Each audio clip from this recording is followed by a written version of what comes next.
Kia ora from Tokyo. I'm the Bento Buster, and today I'm doing something that should be illegal. Well, it should be illegal in Sweden at least. That's right, I'm messing around with Sweden's national food. Today, guys, I'm taking some Ikea meatballs and making them into spring rolls. The idea just popped into my head, so I thought I'd go with it. Now, it could be a great success or it could be a complete flop.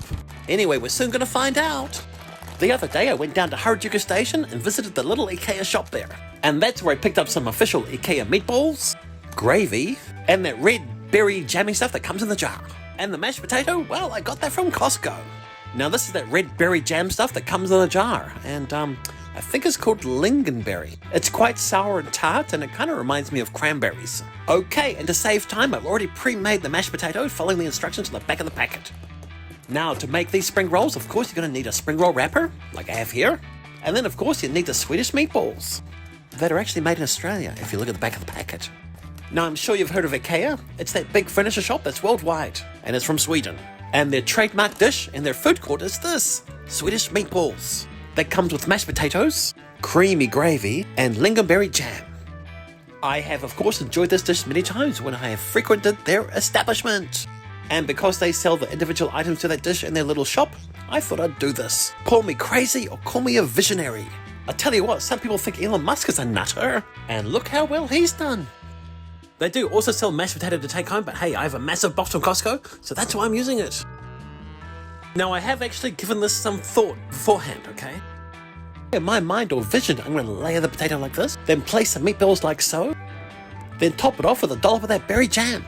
Then I'm going to roll it up, seal it and fry it, and then Bob's your uncle. Bingo! Spring roll. It seems foolproof. What possibly could go wrong? Many things actually, but hey, we'll deal with those when we come to them. Anyway, the filling's all in place, so let's start rolling this baby up after I finish dolloping this jam on top. And as in my previous videos, this is how you roll a spring roll. You fold over this edge like this and start giving it a bit of a roll.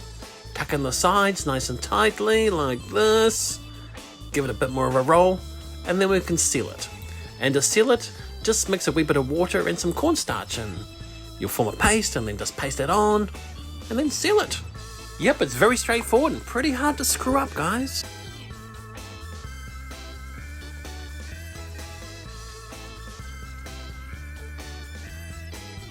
Okay, the spring roll is now sealed, it's locked and loaded, and it's ready to go.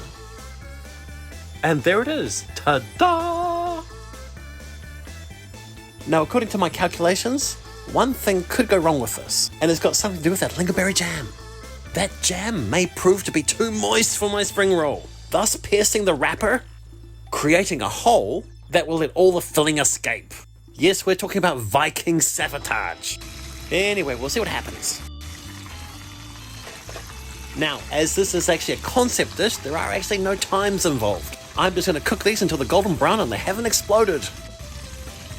And there they are. They are golden brown. And have they exploded?